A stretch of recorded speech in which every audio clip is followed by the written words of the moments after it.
So by helping them to remember Krishna and begin to serve Krishna and gradually become strong in devotional service, then Krishna becomes happy and he becomes obligated, and also the devotees feel happy, and so they want to do something to help. And that's how this whole mission is going. Anybody can do this. There's nothing special about me, nothing special about the monks or anything. We're just ordinary jiva souls. The thing that we're doing that's different is we're actually following Krishna's instructions. That's the only thing that's different. We're actually following Krishna, and we're trying to love Krishna more and more and serve Krishna with our actions and our everyday activities. And if you do this, if you take up this lifestyle, then gradually Krishna will give more and more and more and more. And we're the example. You can see. So we're not doing anything magic, you know. Like Srila Prabhupada used to say, I'm not bribing them. I have no money, I'm a poor man. I'm not bribing these American boys and girls. Somehow or other they love me, and they want to serve Krishna, because Krishna is all attractive. So we simply give Krishna, give Krishna, give Krishna. You know? And we hope that our students can receive this teaching in the right spirit and take it up with their own initiative and push it on further by their own devotional service. And in this way the whole thing will spread, and you know, this whole world will become transformed by this teaching. It has the potential to do that. So let me finish. Another instance of Krishna's obligation to his devotee is described in the 10th canto, 9th chapter, verse 18 of Srimad Bhagavatam, where Shukadev Goswami tells King Parikshit, "My dear king, when Mother Yashoda was perspiring, tired of trying to bind Krishna up with rope, Krishna agreed to allow her to bind him. Krishna as a child was disturbing his mother by his naughty activities, and she wanted to bind him up. Mother Yashoda brought some rope from the house and tried to tie up the child, but she could not tie a knot due to shortness of the rope. She tied together many ropes, but when she finished, still the rope was too short. After a while, she felt very tired and began to perspire. At that time, Krishna agreed to be bound up by his mother. In other words, no one can bind Krishna by any means other than love. He is bound only by obligation to his devotees because of their ecstatic love for him. This pastime is called Damodar, a very famous pastime. Krishna was a naughty little rascal boy, causing all kinds of havoc in the neighborhood. And Mother Yashoda, one day, after receiving many complaints, she decided to chastise him. She found him stealing the butter and giving it to the monkeys. Such a rascal. So she tried to tie him to this wooden grinding mortar. Maybe if I can tie him up, he'll stay out of trouble for a minute or two, you know. So she couldn't tie him. Every time the rope would be just a little too short. Because after all, Krishna is everything. So how can any rope go all the way around Krishna?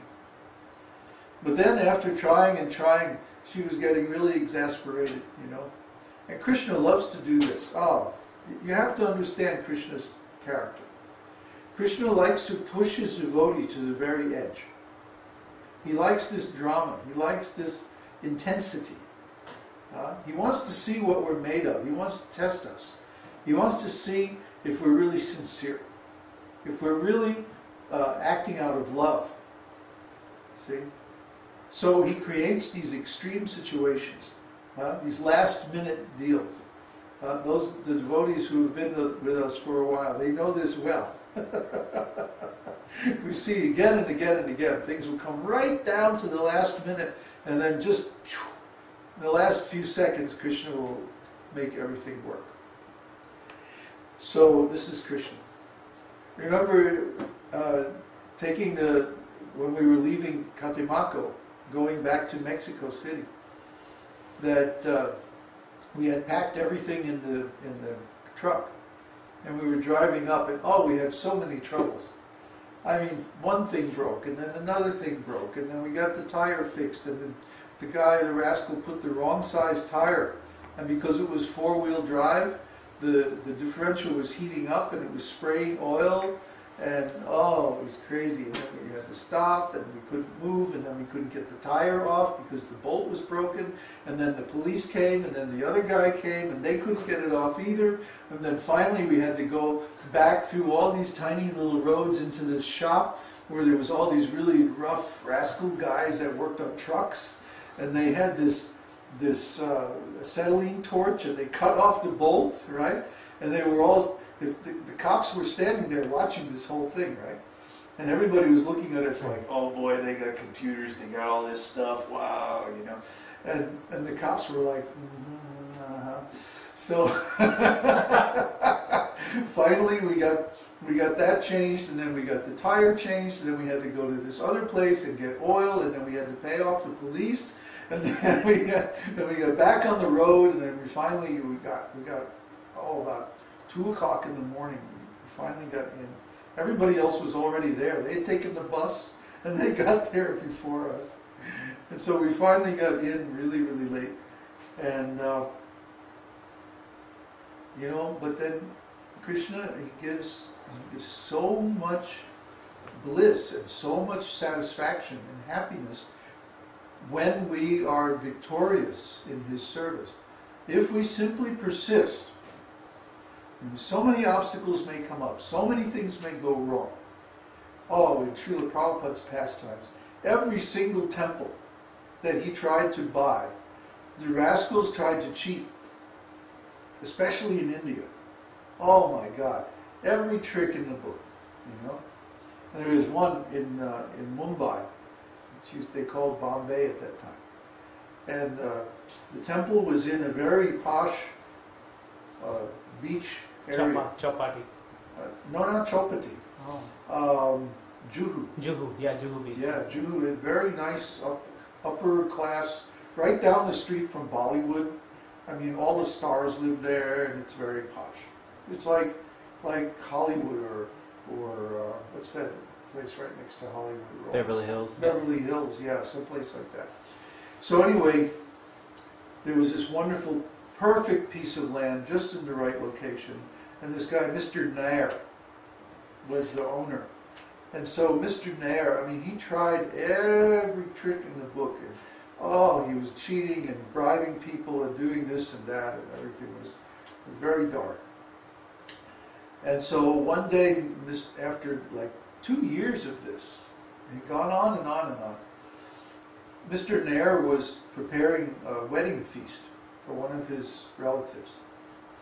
And you know, in India, they have, especially if they have a big feast or a big party, they'll bring these cooks in, and they have these huge woks, you know, and these big burners like candy stoves fed with gas, you know, Yeah. right? And they put these huge woks, and then they prepare all the food, you know, like that. So before this wedding feast, Mr. Nair was there, he's checking the cooking work, and he slipped on the floor and fell into a wok full of boiling ghee. Oh. That was the end of Mr. Nair. So when they told Prabhupada, he just went, yes, Kṛṣṇa has taken him. Like that. So don't cheat the devotees. This is very bad. So, but Kṛṣṇa creates these dramas to show. One reason he creates them is to show our defects. Like if we don't persevere, if we start to doubt, oh, how could there be so much trouble? If Kṛṣṇa was really God, or if Kṛṣṇa really wanted us to do this, then there wouldn't be any difficulty. Everything would go smoothly. But everything doesn't always go smoothly. So Kṛṣṇa is testing. He's saying, is this devotee really strong? Are they really determined? Are they really going to stick it out? Are they really going to go through with everything, no matter what, because they know that this would please me. He wants to see. He wants to know. Is this devotee really sincere or just a nonsense? Are they going to doubt? So he'll make so many causes for doubt. If you want to doubt, Krishna will give you every reason to doubt. See? But if you're simply determined, you just don't give up. You just don't give up. You don't become frantic. You don't become angry. You don't become upset. You don't get all hot under the collar. You simply persist. And at some point, Krishna will say, okay, he's sincere. And then Krishna will arrange it and everything will happen. That's our experience.